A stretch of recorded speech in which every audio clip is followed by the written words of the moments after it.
We are in Galicia, in northwestern Spain. In certain strategic spots, we see walled areas with strange circular structures made of stone. Who did these hill forts belong to? Who were they defending themselves from? How did they live? These are the archaeological remains of the Castro culture. This is the Castro de Baroña in Porto do Son, on the mouth of the Noia River. It once looked like this.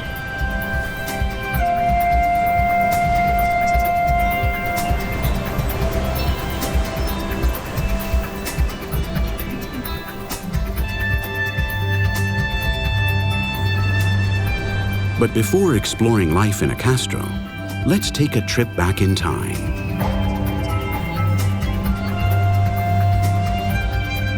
In this land of rugged coastlines and towering cliffs, the sea has always kept the inhabitants of villages along the Atlantic coast from being cut off from each other.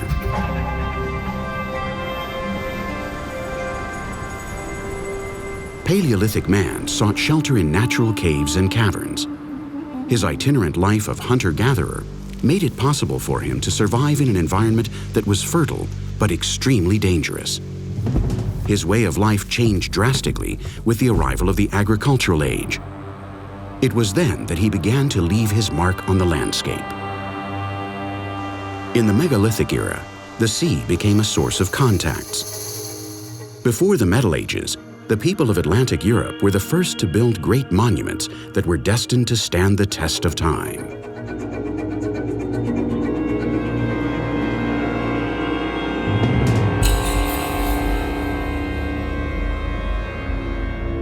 What is the meaning of the alignments of more than 3,000 vertical stones in Carnac, in French Brittany? It took them several centuries to erect them in about 3,300 BC. Why did they do it? In Ireland, the funerary mound in Newgrange is one of the most important megalithic monuments in all of Europe. It was built hundreds of years before the pyramids in Egypt. Its external walls are made of quartzite. The pantheon and surrounding vertical stones are decorated with spirals, circles, and mysterious zigzag lines. Was this merely a tomb? Some experts describe it as a vast astronomical observatory, like the Shrine of Stonehenge.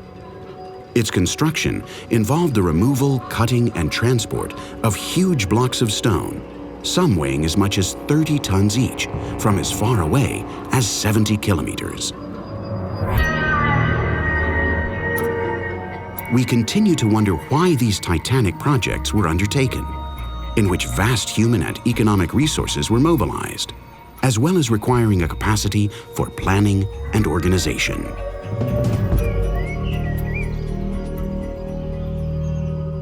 In Galicia, the first megalithic tombs appeared in about 4,500 BC. They consisted of funeral chambers built with enormous stones. These were known as dolmens.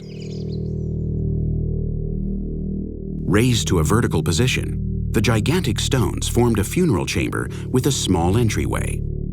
The dolmen was buried, creating a tomb made of earth and stone.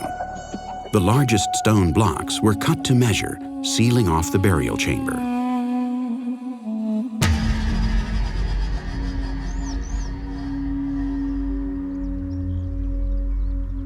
The body of the deceased was interred inside the dolmen. The prestigious objects buried with him speak to the existence of social hierarchies.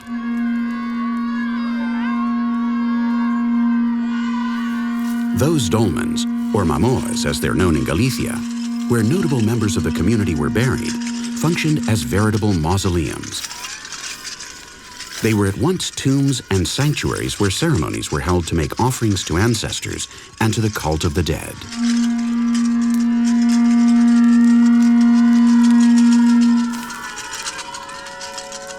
The disintegration of organic remains due to the passage of time and the soil's acidity make it difficult to study these megalithic burial sites. The numerous ceramic fragments found in the tombs, many of which once formed bell-shaped containers, point to the existence of libations in the ceremonies that were held, and to the introduction of funerary rites from other areas.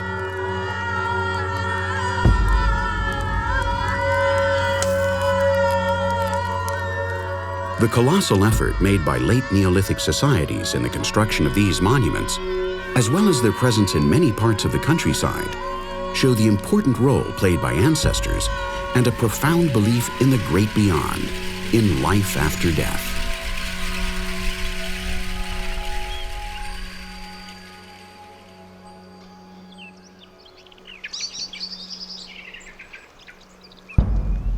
Our journey along the prehistoric Atlantic coast brings us to one of the most unique artistic manifestations from this period, petroglyphs.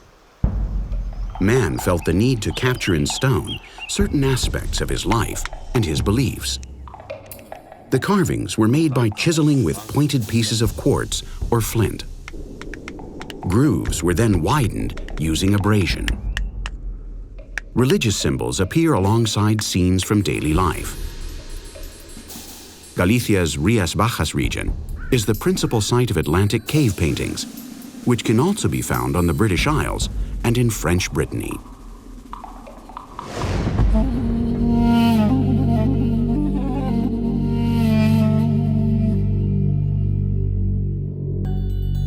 In the Bronze Age, populations grew and settlements became more stable. Locals practiced simple agricultural methods. Environmental pressures became more marked.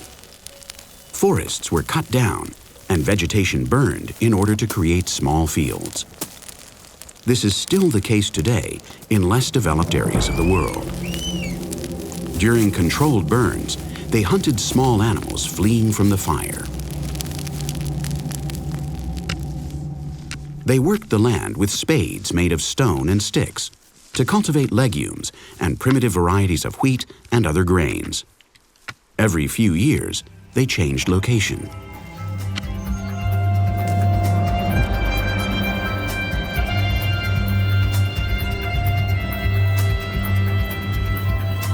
Livestock animals were more important, economically speaking.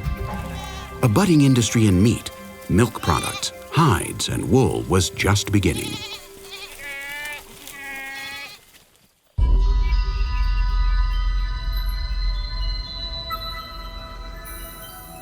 Settlements were no longer made up only of nuclear families, but were stable hamlets and towns. Later, they would become Castros, like this one in Castromao, one of the oldest in Galicia. Along the coast, strategic points like peninsulas and outcrops were established.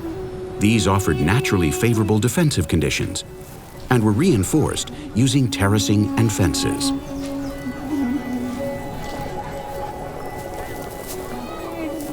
These small outposts are inhabited by just a few families.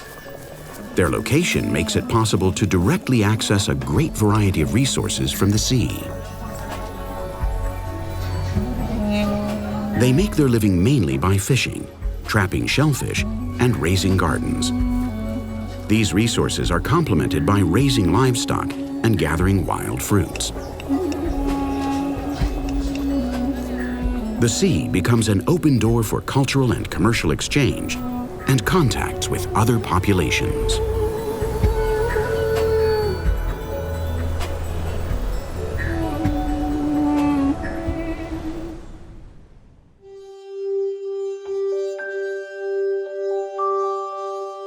Metallurgy, or metalworking, was the greatest technological innovation in the history of humanity. It brought about a real revolution, a global change.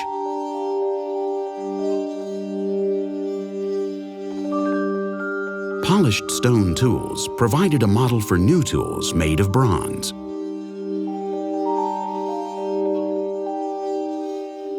From the time metalworking first began to be practiced in about 2500 BC, products made of metal were actively exchanged all along the Atlantic coast and beyond.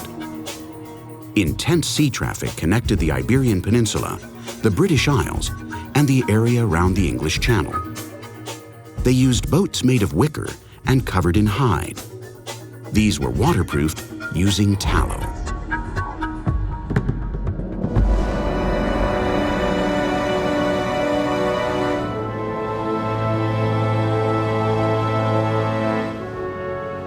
Galicia's terrain is quite uneven. There are numerous low mountain ranges, plateaus, valleys, and mountains that measure more than 2,000 meters above sea level. Their slopes are covered by abundant deciduous species including beech, oak, and alder trees. In the central and eastern ranges, various rivers have their source and grow to carve out various geographic features. Rivers descend from their mountaintop springs and push forward, sculpting the landscape. On their bracken-covered banks, an age-old forest grows, remaining in constant shade. Here, the landscape becomes mysterious and secretive.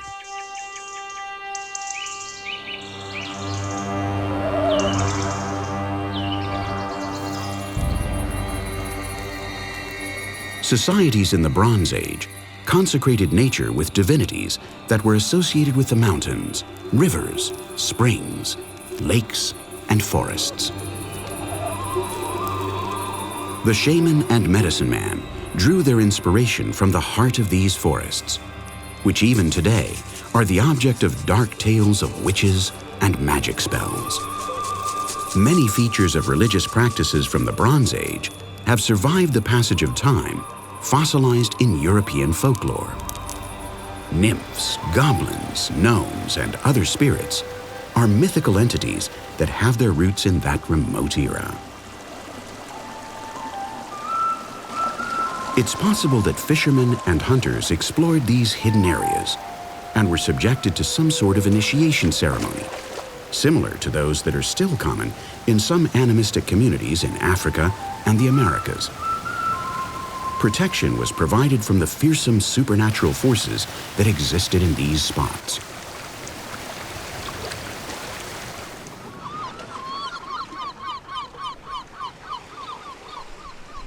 Gathering shellfish on Galicia's coasts and in the mouths of its rivers is an activity that goes back as far as the mists of time. The phenomenon known as upwelling results in an extraordinary rise in the number of phytoplankton in the water, making these coasts a fishing ground whose biodiversity is unique in all the world.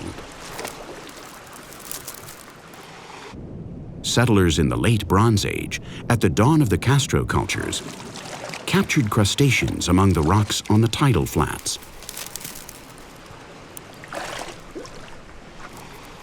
They also consumed goose barnacles, mussels, limpets, and sea snails.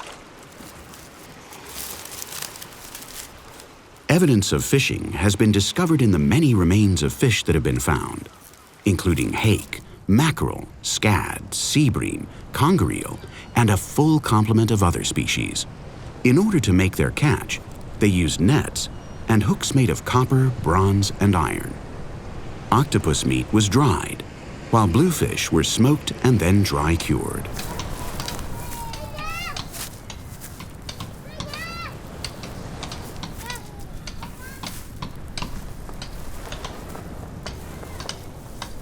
Most Castro communities were self-sufficient, able to cover their own basic needs, and were even capable of producing surplus goods.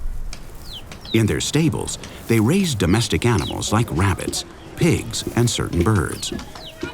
Goods they were unable to produce, like salt and minerals needed for metalworking, made it necessary to barter year-round with neighboring settlements.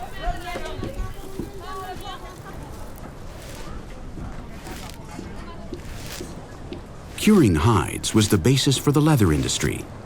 All sorts of clothing, harnesses, and shoes could be made using this material.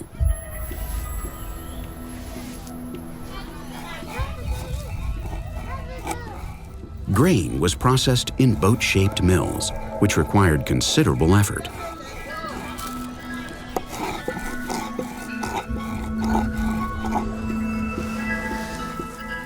Settlements were groups of families that shared most of their resources. Many sustenance-related jobs were carried out by the entire community.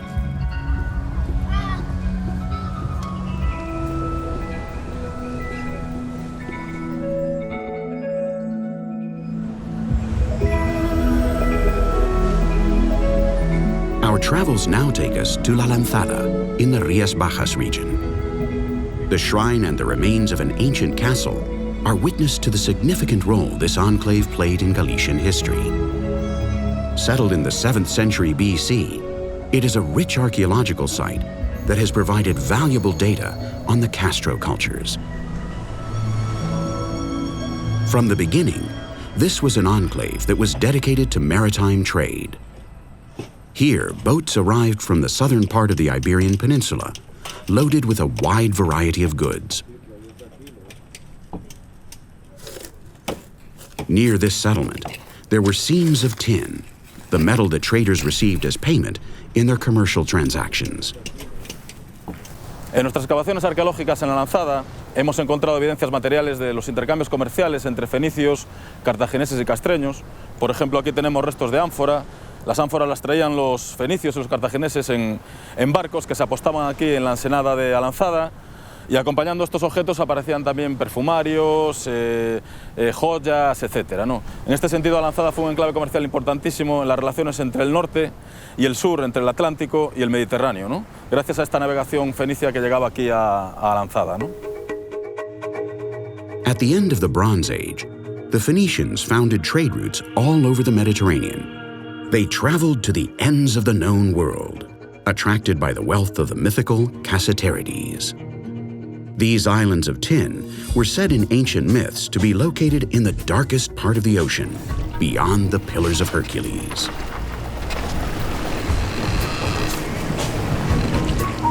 For locals, the Castros were a sort of El Dorado, a spot on their mythical map that represented the proverbial abundance of metals on Atlantic lands.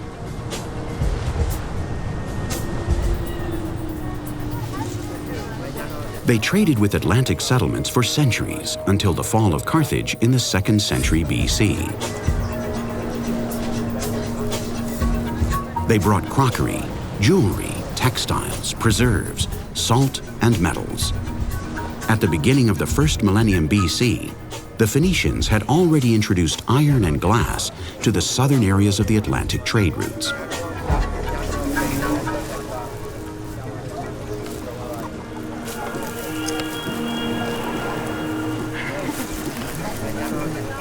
Innovations like revolving mills and pottery wheels were quickly adopted, together with other new tools. They also assimilated trends in the consumption of food, clothing, and personal accessories.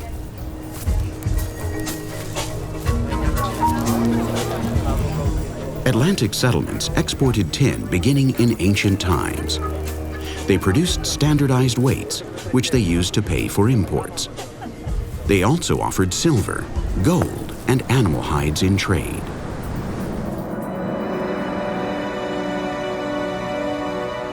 At the beginning of the Iron Age in Europe's highest altitude settlements, defensive elements and walls were built. The fall of Mediterranean civilizations like the Mycenaean and Hittite cultures resulted in a collapse in trade. Metal became scarce, and its value rose. Settlements had to fortify themselves in order to defend their reserves and their metallurgic production from attacks by pillaging bands. All of Europe began to experience a higher level of warring activity.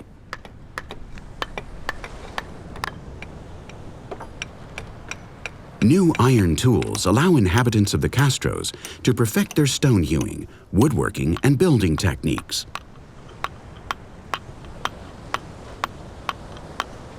As settlements were surrounded by walls, converting them into little fortresses, homes made of earth were transformed into houses made of stone.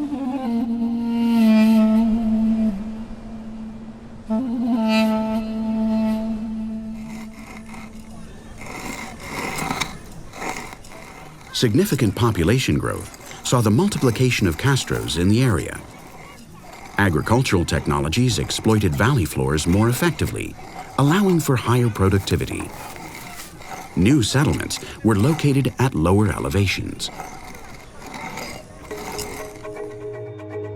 Economic and cultural exchange became more fluid, especially with the British Isles. Let's go there now and see how ancient settlers once lived.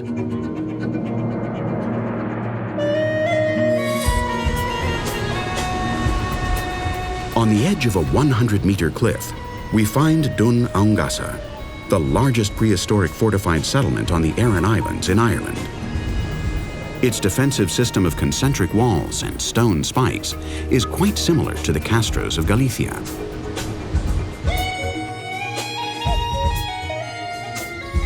The reconstruction of the Stonehenge settlement in Wales shows the similar uses and customs found among settlers in Atlantic territories.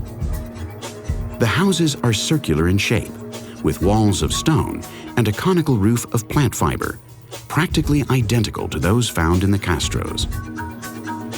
Whitewashed walls feature circular and cruciform drawings, symbolizing the sun.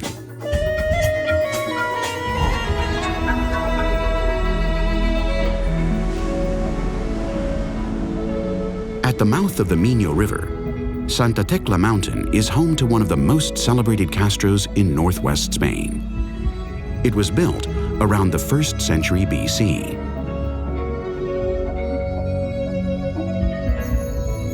The archaeological site affords views of one of the most beautiful landscapes in Galicia. Houses, staircases, homes, paved roads, and waterways speak of a society that reached a considerable level of technical development for its time.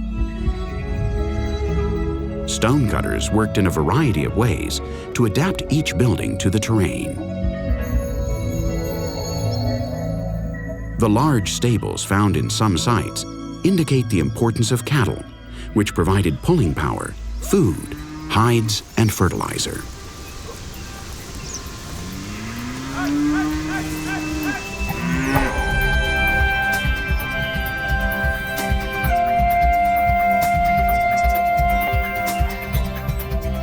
In Galicia, nature reveals herself in a powerful way. Great tides build up sandbanks, estuaries, and beaches, which favor the development of various marine bivalves, including clams, cockles, oysters, limpets, razor clams, and scallops. Where coastal waters are calmer, with a sandy bottom, women gathered all sorts of bivalves, which were a complementary source of food.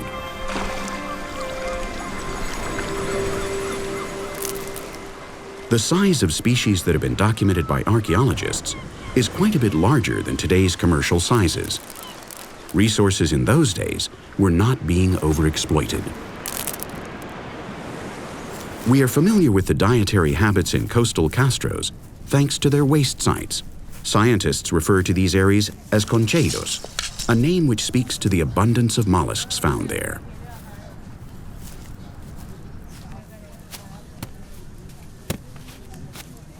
Women were in charge of all activity related to textiles.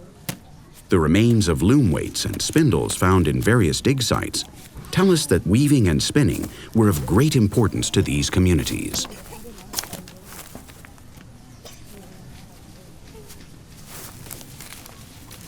Linen and wool made up the base of the textile industry, which also made use of Mediterranean innovations. Compound looms, as well as plates, distaffs, and winders, allowed them to perfect their spinning and weaving techniques. New influences in dress and personal accessories arrived from the outside world. It became fashionable to shave. In order to protect grain from humidity, they made wicker containers, which were the precursors of the traditional Galician orrio.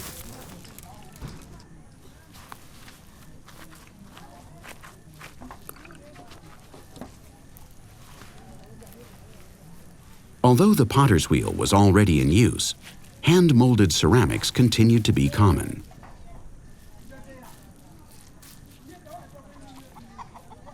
Rolls of clay were crafted, which were then arranged in a spiral, creating the shape of the pot's base.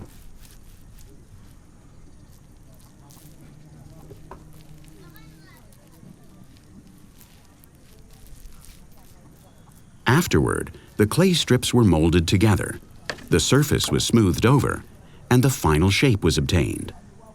Later, the pot was left to dry completely before being fired.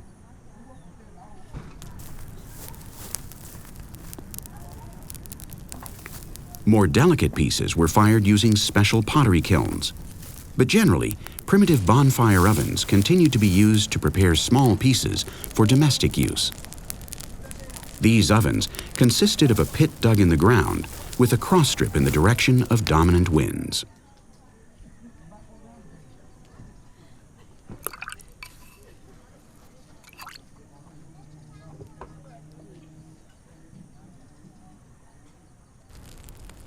Later, the pyre was partially buried, increasing the temperature.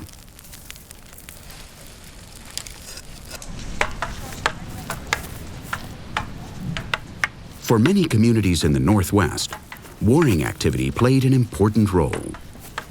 From the time they were young, inhabitants were trained for war.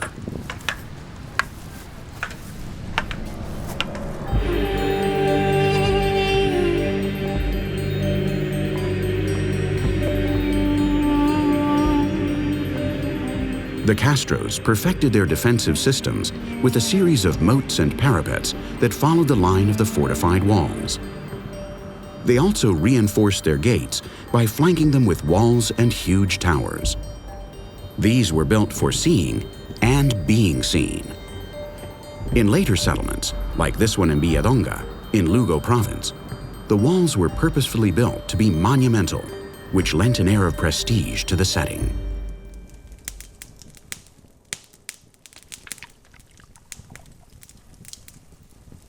Blacksmiths played a very important role.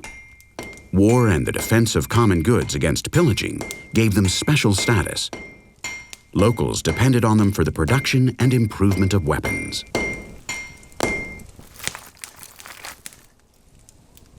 They also played a key role in the expansion of agriculture, thanks to the production of farming tools.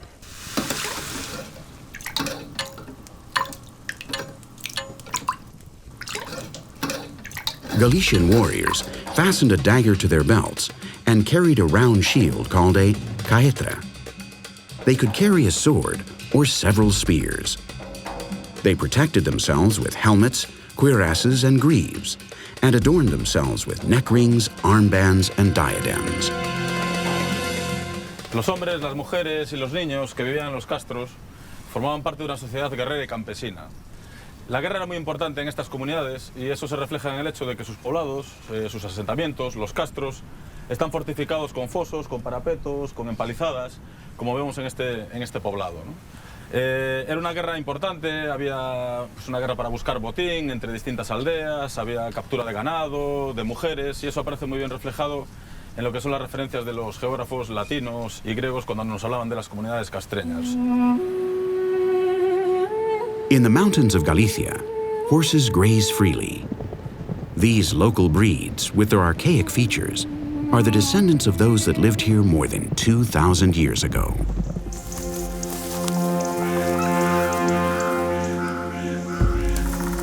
Horses were a symbol of power and wealth. Their meat was never consumed, but rather they were used in times of war and in sacrificial rites. Classical author Diodorus Siculus writes about pillaging bands. When their youth reached the fullness of their physical strength, those among them who had few material riches met up in areas of the mountains which were difficult to reach and formed bands of a considerable size, and then went down to Iberia to gather riches by pillaging. Because of their importance, horses were magnificent loot. The brave youth in these bands captured horses by knocking them to the ground. It's possible that this manner of trapping them has survived the years in the popular annual festival of the Rapa das Bestas, in which horses are brought down from the mountains, caught, and then held while their manes are cut.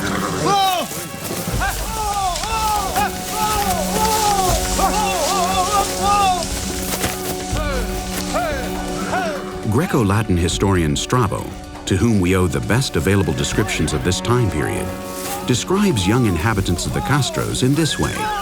They are skillful in matters of ambush and exploration. They are light on their feet and able to escape danger. As it seems, they had a great knowledge of military techniques, to which they added their own rules. These highlighted personal bravery, intimidation, manliness, and ferociousness.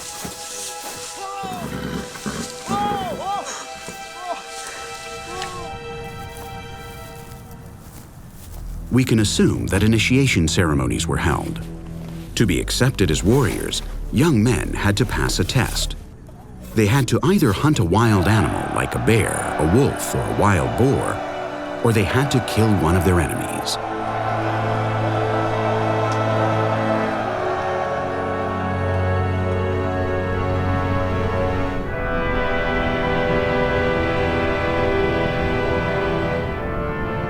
It seems like a page out of a storybook.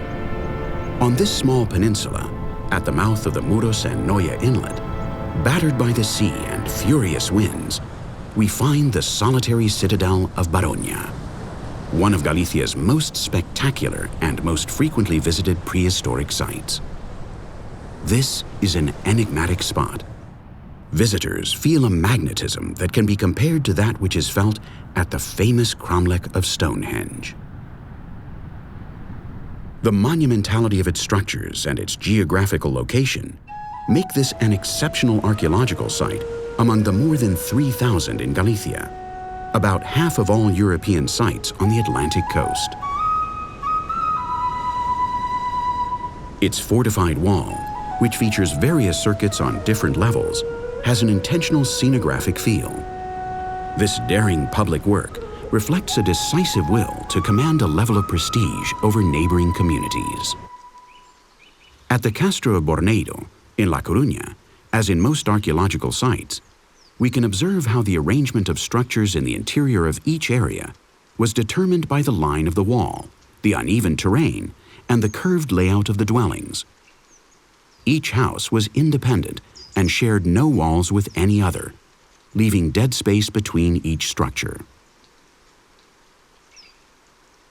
In later settlements, straight lines begin to appear, along with square and rectangular structures, which make better use of the space by stringing the buildings together. The dwellings had doors that were protected by buttresses and pitched roofs.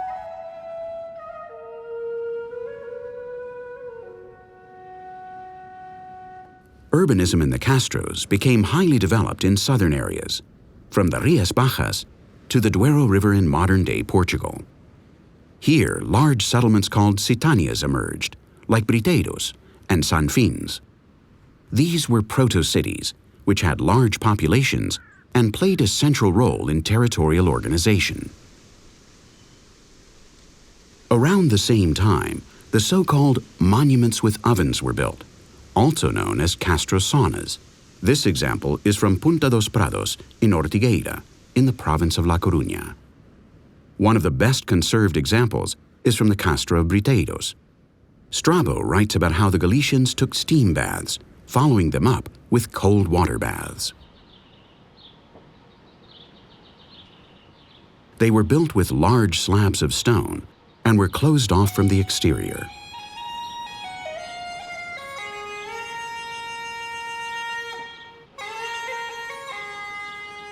The steam chamber was sealed with pedra formosa, which was decorated with rosettes, cords, swastikas, net-like forms, and interlocking elements. Pentagonal in shape, its base had a small semicircular hole through which bathers entered the space by crawling. In this way, the steam could be largely contained.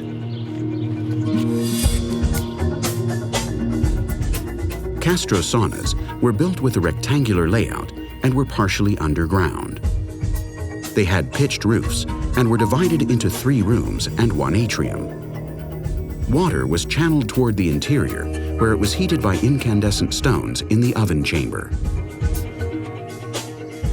Another magnificent example of a sauna can be found in Sanfins, also in Portugal.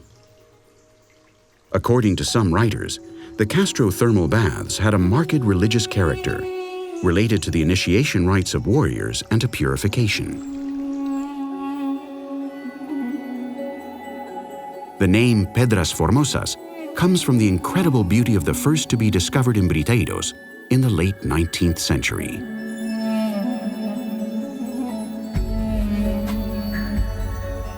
The decorative elements combined motifs that recall those used in silver and gold work. Some of these may be considered protective in nature, like the swastika, a good omen that can still be found in rural Galicia.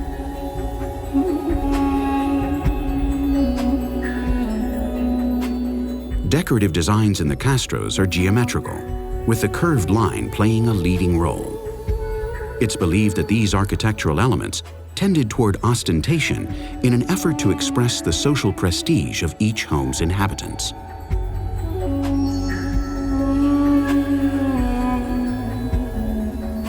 Some 30 statues of Galician warriors have been found. They show masculine figures on foot, seemingly on parade and showing off their military attributes.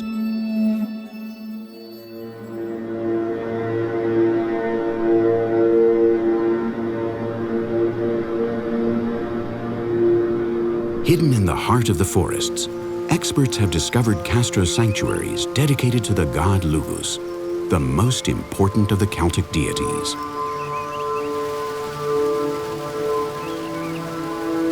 In certain areas along the rivers, which were symbolic gateways to the other world, ritual weapon offerings were made to the goddess Nabia. Protector of community, she was also linked to the idea of reincarnation.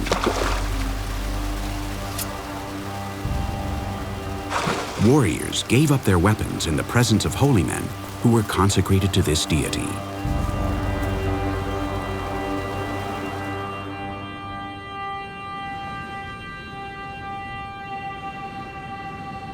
They believed in creator gods from this world, in divinities related to war, to physical vigor and strength, and in deities associated with production and abundance. A specialized class of priests existed, which was highly influential in the community. Druids, holy men, and soothsayers were consulted and revered as mortals in possession of mysterious knowledge who were able to see far beyond the world of the living. Their predictions and counsel were followed by nobility and warriors alike. Ancient societies were always religious in some way, and as is still the case in Africa, almost all aspects of life had a dimension that was religious or magical. This explains the ongoing offerings and ritual sacrifices of marked Celtic character.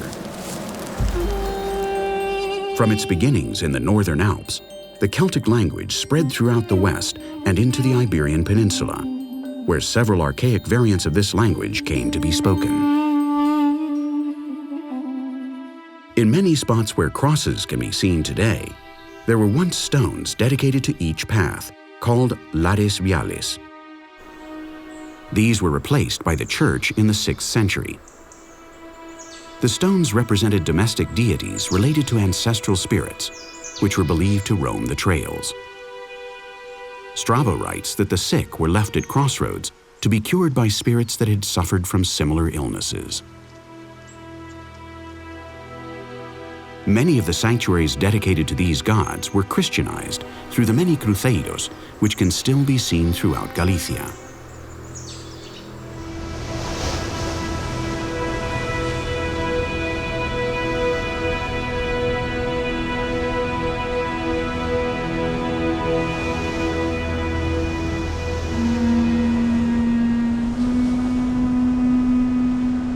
The funeral horn sounds from the highest cliffs. A powerful warrior has fallen and will soon be cremated. Along with many islands, these protruding rocks in the sea were once considered border territories between the earthly world and the supernatural one, located in a far-off spot in the middle of the ocean.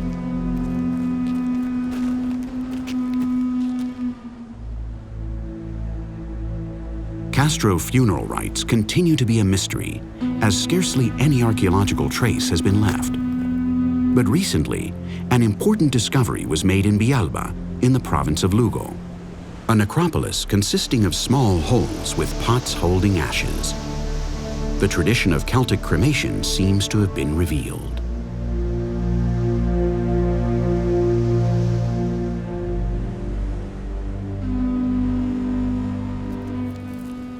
The deceased was stripped of all personal adornments, including bracelets, neck rings, and antenna-hilted daggers.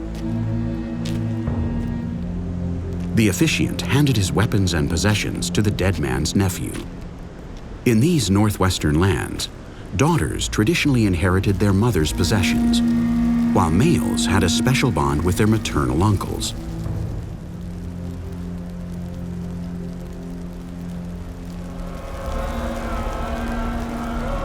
Once the pyre was lit, the congregants began to make a low guttural sound, recalling the sound of a bumblebee in flight.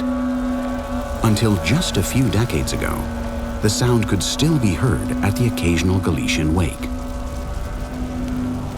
They blew the horn strongly to summon the ancestral spirits, so that they might accompany the deceased soul beyond the sea horizon at twilight, where the Celtic paradise was located.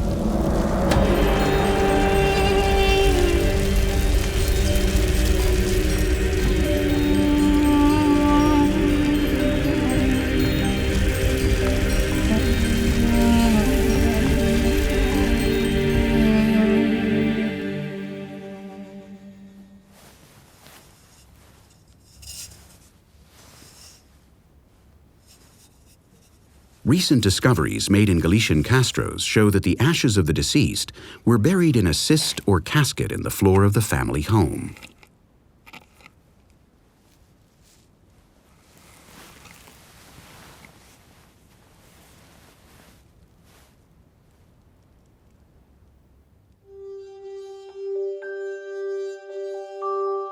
This funerary cart from the Martín Sarmiento Museum in Guimarães shows how metal was worked beginning in the 3rd millennium BC.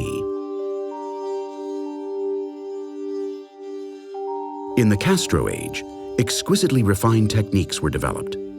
Bracelets, earrings, armbands, and neck rings of gold brought together European tastes with Mediterranean influences. The treasure of Caldas, part of which is located in the Museum of Pontevedra, dates to the late Bronze Age. Made of ring-shaped ingots, armbands, diadems, ceremonial bowls, and gold combs, it weighed a total of 37 kilos. All of the pieces fit the system of weights using Phoenician coins, indicating that gold and silver work was already being exported at this time. The Castro San Cibrao de Las, in Orense, is one of the largest and most well-preserved. We can see groups of dwellings and storehouses whose doors open onto a central flagstone courtyard. The social and spatial independence of these homes denote the marked economic autonomy of each family.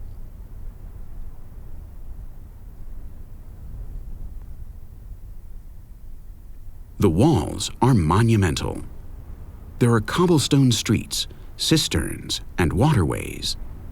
In this late Castro period, it is believed that these settlements were moving toward the formation of city-states.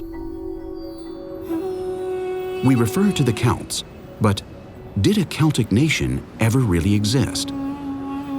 Nowadays, the prevailing theory is that the Celts were not a race or even a people. Rather, theirs was a linguistic and cultural flow which began in the Northern Alps.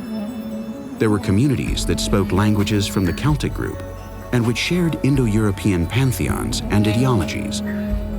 What is certain is that many people from ancient Galicia called themselves Celts, spoke Celtic dialects, worshipped divinities with Celtic origins, and were identified by classical scholars as Celts.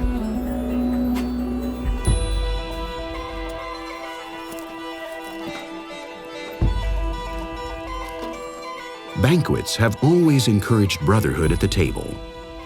In this era, according to the writer Strabo, on special occasions, Castro leaders from different clans held banquets that took on a ritual character.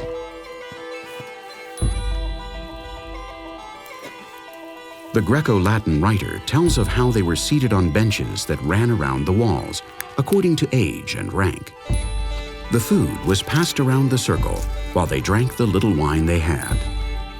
In their recipes, they used butter instead of oil. He also describes how at the end of the meal, they danced in a circle to the sounds of a flute, jumping and falling to their knees.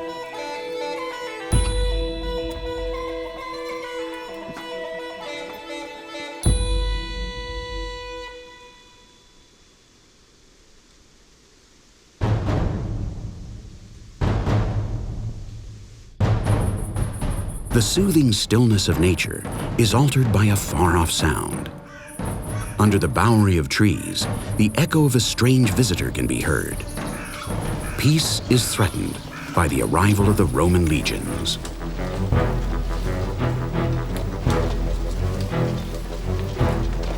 The Romans were not unknown to residents of the Castros.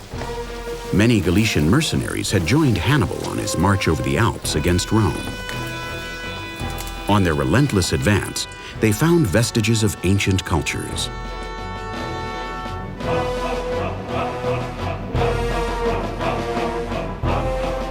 In the El Bierzo region, which borders modern-day Galicia, the ghostly landscapes of Las Médulas is startling in its scale.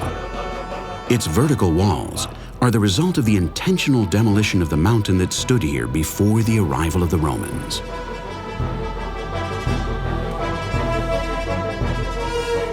It was the largest gold mine in the Western Roman Empire, and the techniques used here to extract the metal continued to be employed up until the Industrial Revolution.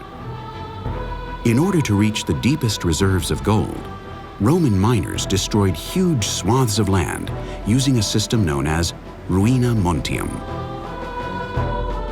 They created a network of wells and dead-end galleries. Then, enormous amounts of water that had been held in great marshes at a higher altitude were suddenly released. The resulting air compression in the tunnels acted as an explosive. The mined area broke off from the mountain and crumbled away. Galician gold stimulated the empire's drive to conquer. It has been calculated that in the northwestern mines, the Romans extracted about 200,000 kilos of gold.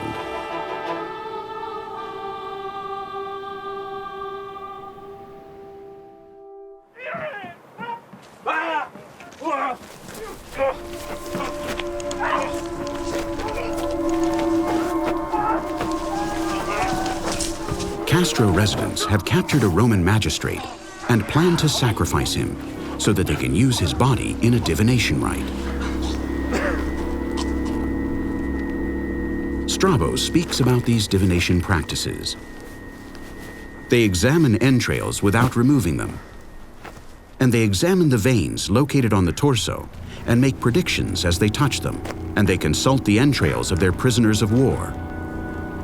They cover them with a sagum, then the haruspice beats them in the area of the entrails. They make their first prediction based on how the body falls. They cut the right hand of each prisoner to consecrate them to the god Ares.